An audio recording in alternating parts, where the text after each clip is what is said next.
Will AI improve our lives or exterminate the species? What would it take to abolish poverty? Are you eating enough fermented foods? These are some of the questions we've tackled recently on The Next Big Idea. I'm Rufus Griscom, and every week I sit down with the world's leading thinkers for in-depth conversations that will help you live, work, and play smarter. Follow The Next Big Idea wherever you get your podcasts. Did you know that small and medium businesses make up 98% of the global economy, but most B2B marketers still treat them as a one-size-fits-all? LinkedIn's Meet the SMB report reveals why that's a missed opportunity and how you can reach these fast-moving decision makers effectively. Learn more at linkedin.com/meet-the-SMB.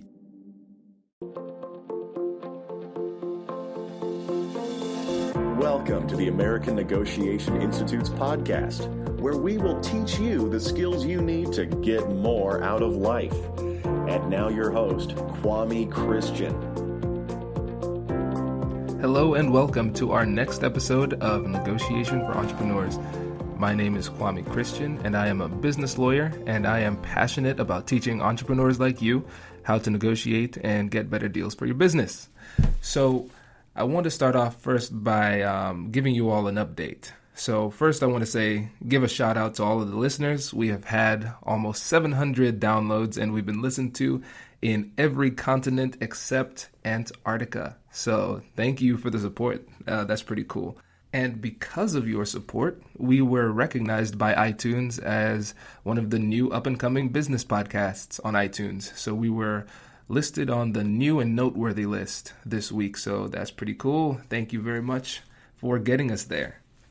Next, I want to say thanks for the feedback. So the audio wasn't that great in the first 3 episodes or so. And so I took that feedback to heart and bought a new mic and worked on my editing skills. So thank you for that.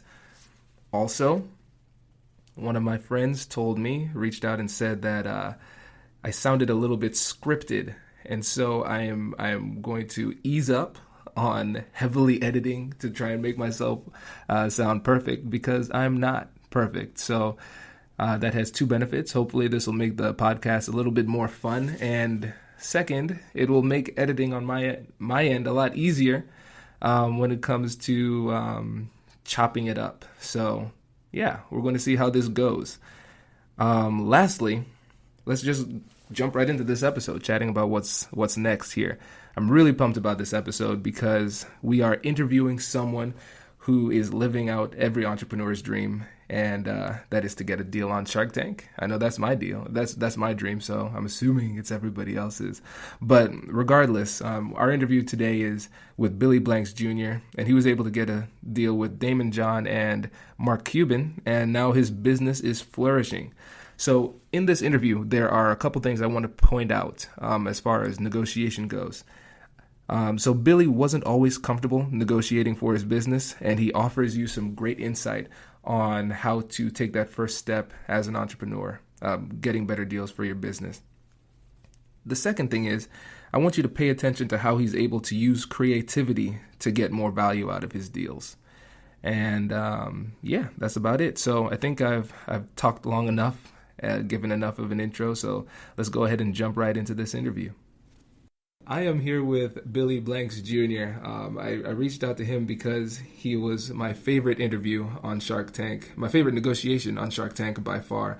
And it's small world, we have a mutual friend, Dorian Cohen. They danced together. Dorian was on one of his CDs. So Dorian made the introduction, and here we are. So I guess... Wow. Thanks for that intro. It's crazy. It's such a small world. But I just wanted to give them an opportunity to learn about you and learn about your business. I think that would be great. So if you could start off kind of talking about your entrepreneurial journey, I think that would be a good start.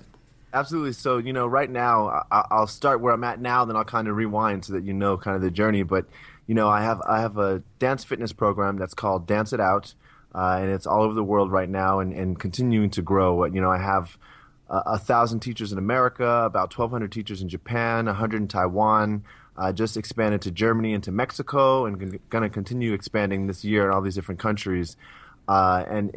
It's been something. It's been a lifelong dream to have my own program, and the fact that it's growing, it's just an incredible thing. And on top of that, this last year, I went into a partnership with my mom and Paula Abdul. We own our own lifestyle movement fitness network called MoveTube. So I've been doing that, and just really just continuing to grow and expand my career and journey. But to rewind, it's really funny. I grew up in a fitness family. My dad's a creator of Taibo, one of the biggest fitness programs that ever came around, as far as DVD sales and kind of changed fitness world went. And I grew up in that family and kind of taught for him, but it wasn't what I really wanted to do. And so we kind of moved apart because my dad was not the most supportive when it came to, doing something different. At the time, dance was not considered to be a real fitness. It was considered to be a joke, and not serious. And so my father and I kind of moved apart, and from there, I just wanted to really separate myself and show that I could do it on my own. And it was hard, it was quite hard. And having a dad with a famous last name and seemingly that I have all this money, but I actually didn't because I was working on my own and doing my own things and taking jobs to pay the bills. And, I was homeless with my wife at the time and had this idea of this workout. And when we started it, it was just, me teaching. And again, when you're doing that, it's like, okay, this is a big dream, but you don't know if it can actually grow. And so it slowly started to gain popularity here in Los Angeles. And people did not know at the time that I had no home, and I didn't want to, make that the main story and go, hey, I'm teaching this class and I have no home. And that, I didn't want anybody to feel bad, but I also was kind of ashamed of being in this position. And so I would literally lived in the hotel that was connected to the gym where I taught classes, and I would sneak through the garage so nobody would see me coming in and realize, okay, he doesn't have a car, he doesn't, and so, but it was a huge lesson because when I finally revealed to my students what was going on, and let them know what was happening, it was a big eye-opening experience, a learning experience for me, because all of a sudden then I started to hear their stories and things people were going through. They're coming to the class and they're smiling and they're giving me this wonderful energy, but I had no clue that, I would have a woman in there who just got a divorce, and I had, a guy that was struggling the same, like all these stories started coming out of people like, oh my goodness, you don't realize that life is happening. Everybody's trying to get through life, and they'll put on their best face and come forward and do what they have to do, but you don't realize that. And all of my students were so in shock because they were like, do you realize this class has changed our lives, not just physically, but emotionally and mentally, and you're coming in here, we never would know you're going through this. And so it just was such a learning experience, and I wouldn't change anything for the world because it helped me to learn, to know things, but it was a great experience, I guess, to kind of see what people were going through and to learn from them what was happening and to move from there, and from there it's crazy because I went on Shark Tank and I'd been watching the show for a while, and then I called them because I said I wanted to come on the show, not knowing how they would react or respond. And I got a call right back saying, we'd love to have you come in and read for the producers, and you go in and you go to the producers and there's many different levels you have to go on. It's not just you get the job, and I went in, I read for the producers, and they were like, okay, we like this. And then 4 months went by where I was like, okay, I'm still waiting and they're not answering me. Am I on the show? And you wait and you're like, gosh. And then they call you and go, okay, we want to bring you to the next round. And so then I went into the next round where you go in and you kind of pitch to people pretending to be the sharks, but it's not the real sharks. And so you go in and do that and you pitch to them and there's hundreds and hundreds of people in this soundstage that are pitching their different companies. So you're just one of a bunch of people. And so again, I'm like, okay, I don't know that I'm going to get this, but I really believe in this and I think that they could really help. And even if they don't choose to invest in me, I know I can learn from them. And that was the biggest thing that I wanted, was to learn from them. And so I went in there, and then another 2 months went by where I heard nothing, and I'm like, oh goodness.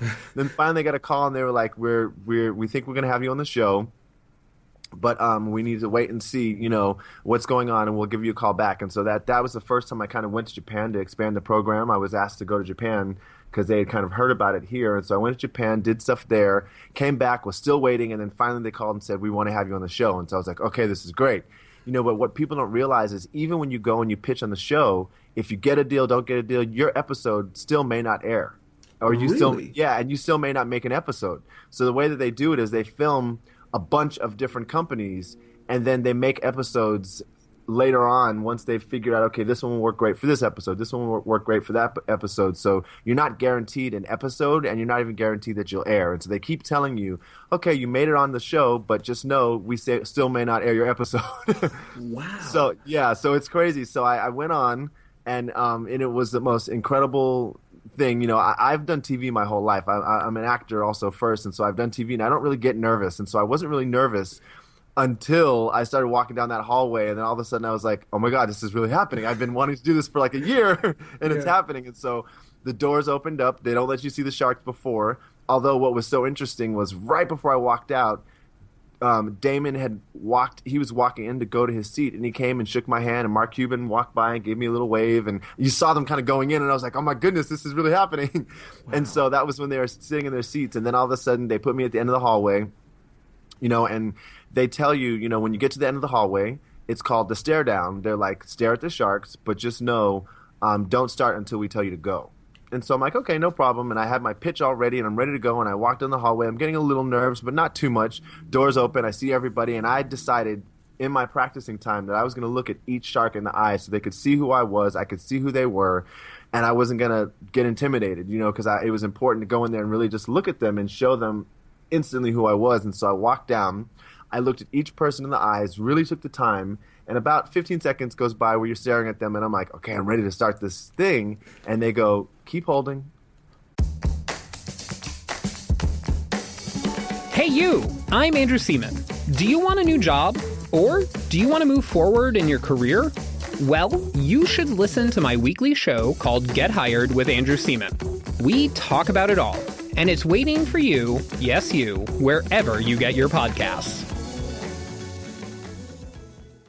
Small and medium businesses don't have time to waste, and neither do marketers trying to reach them. On LinkedIn, more SMB decision makers are actively looking for new solutions to help them grow, whether it's software or financial services. Our Meet the SMB report breaks down how these businesses buy and what really influences their choices. Learn more at linkedin.com/meet-the-SMB. That's linkedin.com/meet-the-SMB. And so I'm like, okay. And so then I look at each shark kind of again, slowly down the line. And I'm like, okay, let me start because I'm ready. And they go, keep holding. And so I'm like, oh my goodness. And so I went from not being nervous to my mouth was shaking. I was like, I mean, it's very clever that they do that because that's intimidating. You have 5 people staring in your face like, what? Right. You know? And so I did it, and they probably held me there. It felt like 3 minutes. It wasn't that long. It was probably a minute. But it felt like 3 minutes of them just staring at me. You know what I mean? And I just went from not being nervous to literally starting my pitch and kind of forgetting what I was saying, so much so that I had brought 2 students that had been with me for a long time. And when I went to introduce them, you can see it back when you watch my video, I went to introduce them. I totally forgot their names. I looked at them and I was like, today I brought with me, and I had this whole thing because one of the guys had never done fitness before and my class was his first class that he took, and now he runs marathons, and I had all this stuff I was going to say about them, and I literally, because the nerves, forgot their names and turned, and I went, and I have with me real people, is what I said. And so instantly, then the performer thing kicks into me. It's like, get this together because you're getting ready to lose this, and then you're going to mess everything up, you know. And I also knew I was fighting for my life at that time, going, this could change my life, and I got to get this together. So instantly, I like locked in and zeroed in and focused, and then got my pitch together, and then everything ended up going well. Once I started dancing, and I got Mark up to dance, and I got them moving in their chairs, and I was like, okay, life's okay. They can say whatever they want to me now because I did my thing, and I'm okay now. But that first, like, probably 2 minutes for me was, I thought I was going to die. Yeah. Wow. That is so fascinating. And yeah. Because I just looked at that pitch, and I remember when you said, I have with me real people, just normal people. I was like, that's brilliant, you know? And, and here I Well, I meant to say real everyday people, like they weren't like, because sometimes for fitness videos, they hire like fitness models. And so I did mean to say that, but I meant to also include their names and a little bit about their stories. And I just, that all left me. Right. Wow. Well, I mean, that was a phenomenal recovery. I guess that goes to show, like, if you're making a pitch or having a conversation, you might have what you want to say all set, but if you recover, don't get married to exactly what you want to say, you can recover well and still kill the pitch. Yeah, you have to be able to just to ebb and flow with what's happening with the situation, and what they don't show, because and just a little more about the show. So the pitch normally on the show, it takes about 15 minutes when you watch it, and for me, they said that typically the pitches, the Q&As goes for about 30 minutes for people. Mine went for almost 50, I think 4 minutes. Wow. And you don't see that on the show. And so they kind of cut up a lot of stuff that you don't see. And so kind of in my episode, what it looks like is as if I don't understand the deal. And I actually really did understand the deal. But what they don't show is me saying to them that Zumba did not like us. We were their big competitor. And so at the time, I was trying to say, because, Damon kept saying, I'll do this deal with you contingent upon if Zumba says yes. And so I kept saying, okay, but Zumba doesn't like us, so will you still do the deal? Because they're going to say no, is what I kept saying to him. And they kind of cut that out. So it just looks like I don't understand the deal when he was explaining it, which I don't care, because literally, the show has just done nothing but wonders for me, and everybody's really nice. Other than a couple of people who are like, "He's a stupid idiot." I got like probably 90% really wonderful tweets and messages and support, and I got 10% of those people that are like, "You're a dummy." But I don't really care. But that's kind of how they edited it. And for me, I was trying to just say to him that I really wanted to work with them, and I didn't care about the amounts they were asking for. I didn't care about any of that, but I just felt like I know Zumba was going to say no, and I was trying to separate myself from the fact that I was trying to separate myself from my father, but also from Zumba. And they just don't show that portion of it, and so it just looks like I didn't understand the deal. And so when I finally said no, to the deal and kind of walked away, like, inside you're like, oh my gosh, did I make the biggest mistake? But I just know it's not the right move. And I'm just walking down the hallway. And then all of a sudden to get to the room where I have to tell my wife at the time what was going on and say, hey, I turned down the deal. It's not happening. And then all of a sudden Damon comes walking through the door, and they said I made history that no shark has ever left the tank, to come and get the person. And so to have him come walk through the door, then I just burst into tears, and so did he, and we were all just there crying, because it was like a thing of going, this is supposed to happen. And I instantly was like, if anybody believes in me that much, is especially with the way my life went and not really having any support, I was like, I accept it. I accept this, and I'll move forward and do whatever I need to do. And then that's the story, and it's crazy because he did end up calling Zumba, and Zumba said absolutely not. Really? Yeah, because again, we're their competitor. That's like asking McDonald's and Burger King to become a team. You know what I mean? It's like they wouldn't do that, and so they said absolutely not. And Damon and Mark decided to still move forward with me anyway and work with me, which was great. So that's phenomenal.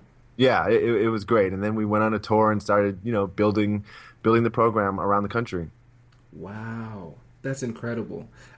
This is so cool to me, because I'm a big time Shark Tank nerd, and that was one of the things that I wanted to talk to you about. I was like, oh, how does it feel since you didn't understand the deal? And now, see, I was fooled.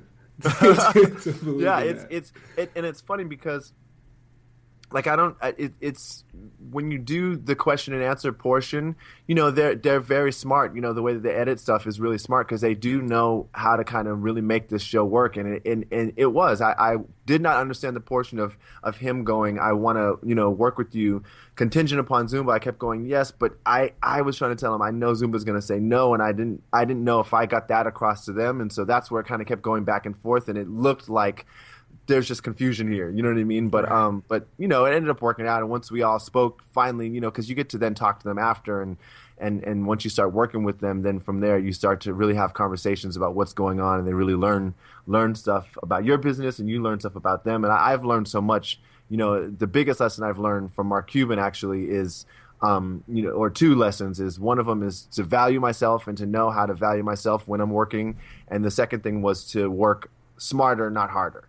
Because I was at a place where I was working so hard, I was running myself into the ground, just working all hours. And then instead of going, wait, no, make smarter choices, do this that will bring in more money and really have intention with how you're working. So you know what you're doing. So you're not just doing stuff and then going, well, what was the purpose of that? I just wasted a day, And so those are great lessons that I learned from both of Mark and Damon. Can you go a little bit deeper into valuing yourself?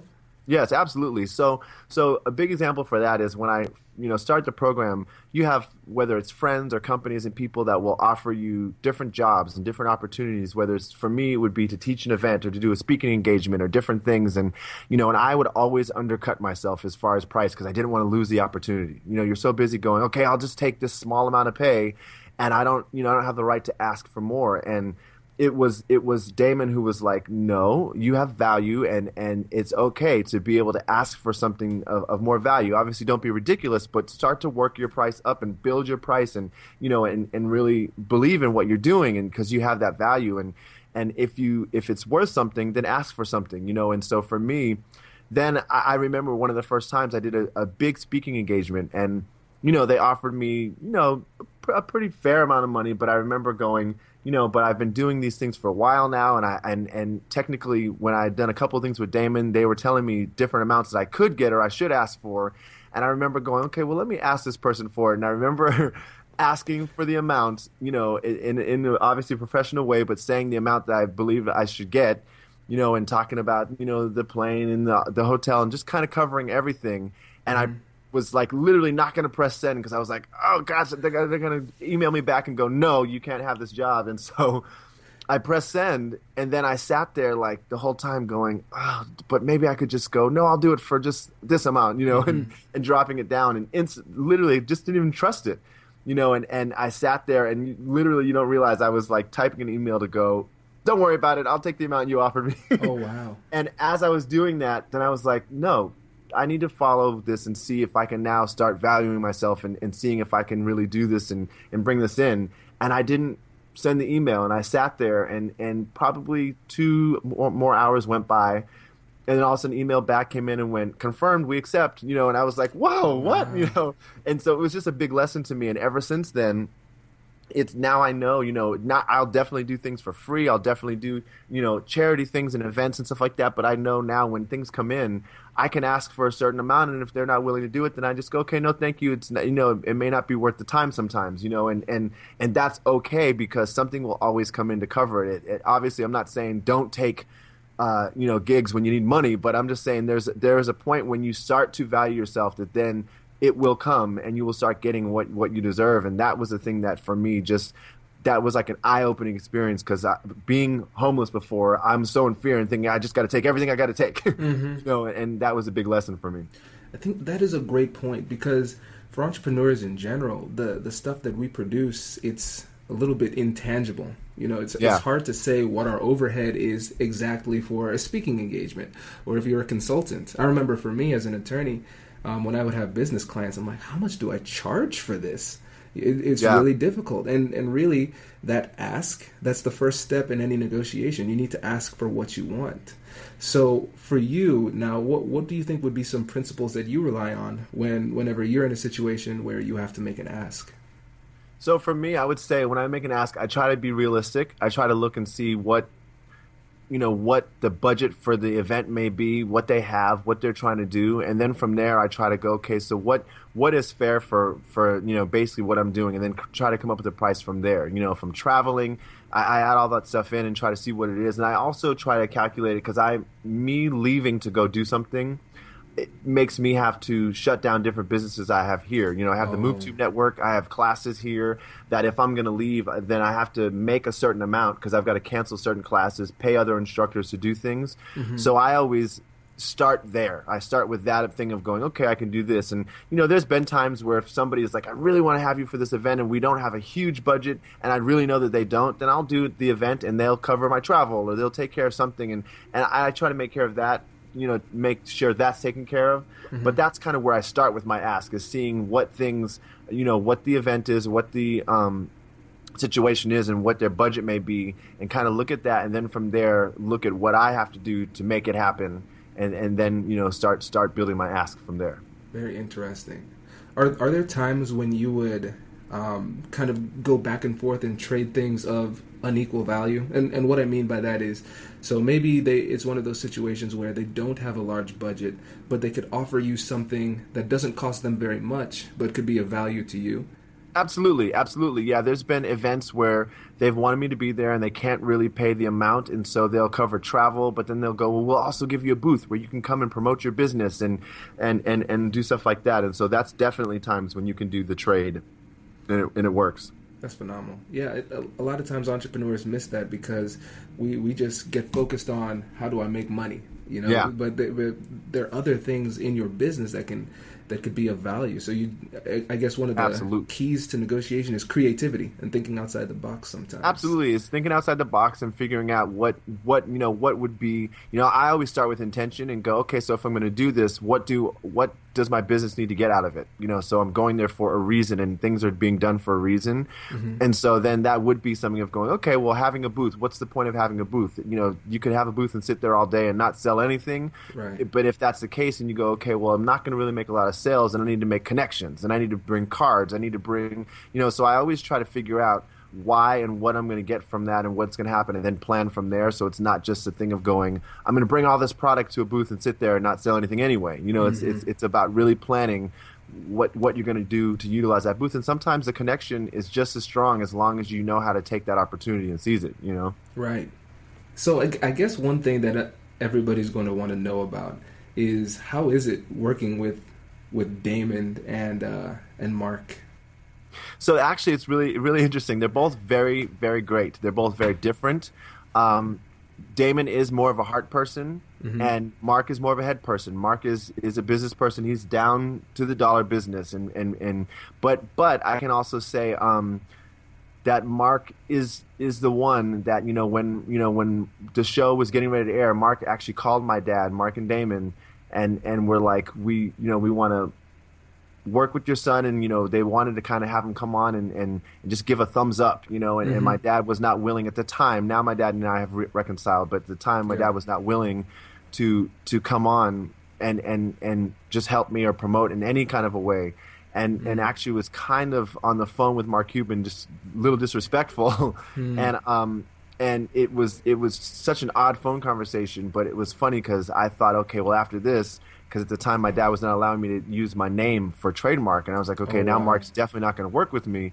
And it was so great because at the time that phone call got off, Mark got right back to me and said, I'm definitely going to invest in you, he said, because I believe in you. And so that was something that he may not, Damon gets a lot of the credit because he was the one who came out to get me, but Mark also was the one who was like, no, I'm definitely going to put in some financial, investment into you because I believe in this, and was really supportive. Wow. That's incredible. I mean, that really goes to show that it's beyond business. Yeah. A lot of times we get into this idea that it's just, like I said before, it's all about the numbers. If the numbers are right, then the relationships don't matter, but they always matter. Yeah, absolutely. The relationship always matter, and who you are does always come through, because I think that's where Damon and I connected. Damon, for life, has let me know you have me for whatever, and he's been so kind and so good to me too.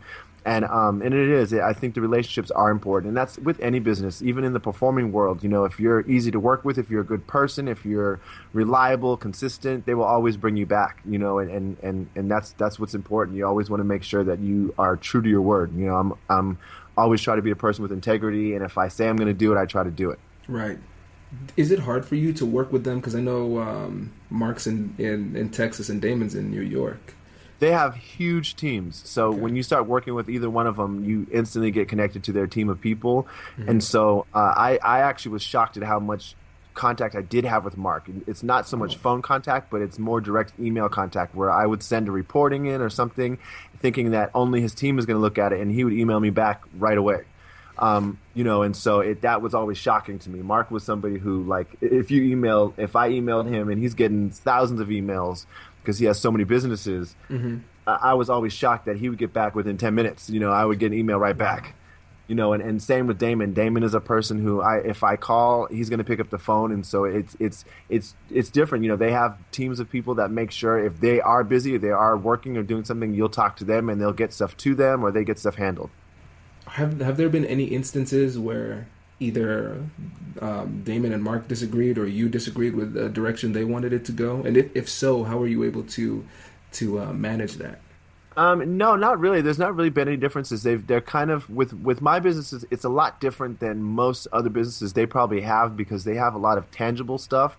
Where this is more me selling myself and trying to do, and so they're more supportive and kind of let me take the reins with it. You know, I know there are certain times there's only differences I ever had with Mark Cuban was just trying to understand what portions, you know, to move forward with when you know when he first invested. It's like, you don't know. You're like, do I go to this fitness event? Do I try to do press? Where do you stick this money into? And so those were the only things of just trying to learn what was the most important thing.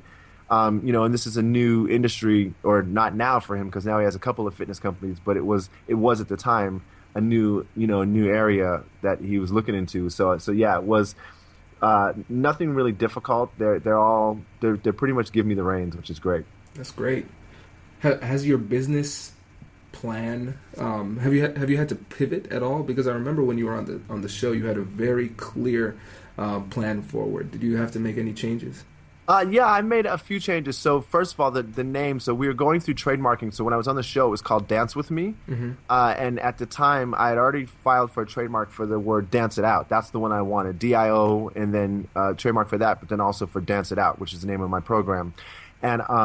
And that finally came through. And so that was time after the show. And so literally once that came through, I had to make that adjustment. So that was a changeover. And then just also, you know, when you plan your business, you start to learn the things that work and don't work. And so building a fitness company, I started to see, okay, so, you know, part of what makes a fitness company where people want to actually do it is the hype, is the excitement, is people going, oh my goodness, I have to do this. It's the most popular thing. And so, you know, starting to figure out how to promote and get those things. That was a learning process, a learning curve.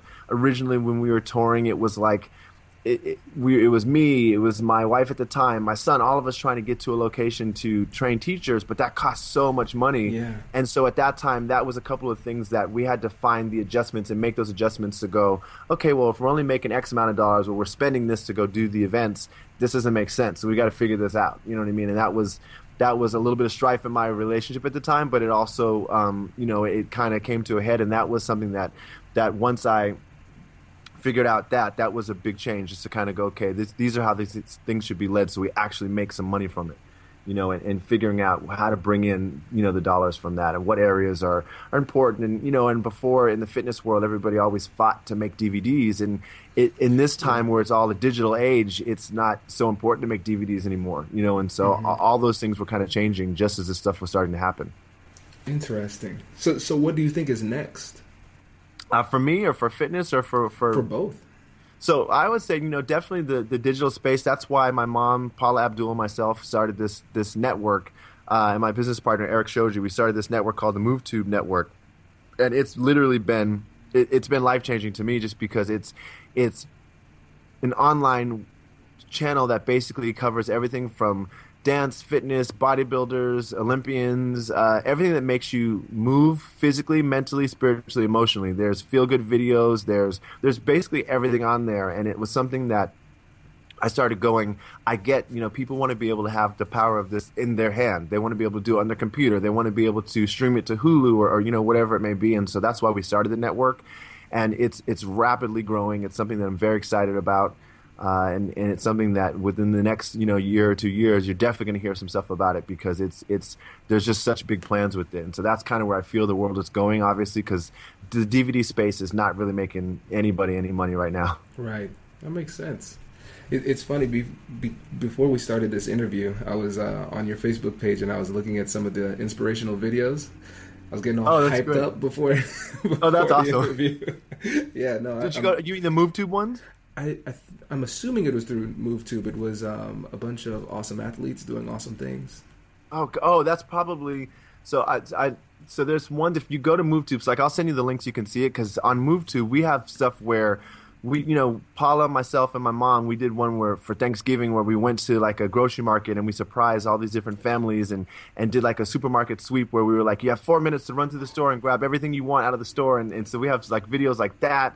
We have workout videos, instructional videos. There's one where we have these two YouTube viral pranksters who go around and they basically pull $100 out of people's hair. So people are like walking and they're like, oh, something's in your hair. And they pull the money out and the people are like, what is this? And then they actually give the people the money, and the people, it's so funny to watch the reaction of people because people aren't used to being given something, first of all. So they're like, what is this? And so, yeah, those are ones that we do just to inspire people and let people know. And then they did one where they did like take a homeless man to a Denver Broncos game. And that, there's ones that are funny, ones that are inspirational, just different stuff to make people feel good, because I know that fitness is not just physical. If you don't feel good and you don't want to get out of bed, then you're not going to work out. And so the whole purpose is to have this channel where people can go on and laugh and see something that makes them feel good and go, okay, I want to get up today. I want to go do something. That is so cool. That is so cool. Yeah, I'm definitely. When you send me that link, I'm going to put it in the description so people can check that out, because I think that'll be a great resource for people.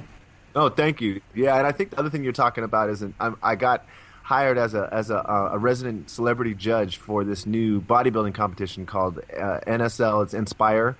And it's really cool. Yeah, that's actually really cool. I've been going to that, and that's been so inspiring to see these bodybuilders and how they change their bodies in a way that it's just like, it's incredible. And so I've been doing that for probably every other month, and that's the thing that came through Damon John and Joe Lear, his partner. Oh, nice. So does that mean you're coming to Columbus for the Arnold next year? I might be. That's, depending on what happens with this, I actually might be, which would be awesome. Yeah, we'll link up. That would be awesome. That'd be great. Cool. I would love to. Well, thank you so much for doing this. This has been just a great experience for me, and I know the audience got a lot out of this too. Of course. Thank you for having me. And anytime, any other questions or things, just let me know, because I love to talk about it and help in any way that I can.